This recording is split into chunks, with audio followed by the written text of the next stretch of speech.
दिसतीया भारी नेसुनी साडी, काळजाचं पाणी पाणी करतीया पोरही.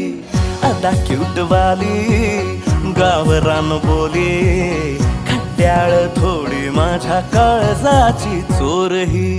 थोडं माझ्या पिरमत पड तू ग बाई, खुळ्यागत झाला मन तुझ्याच पायी. आता मला लागली या लग्नाची घाई, भाई आता बोलू नको अग माझी राणी.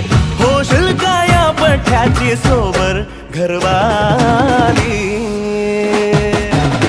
मराठमोळी थोडीशी साधी भोळी, स्वागताचा भारी बायको पाहिजे नखरेवाली. मराठमोळी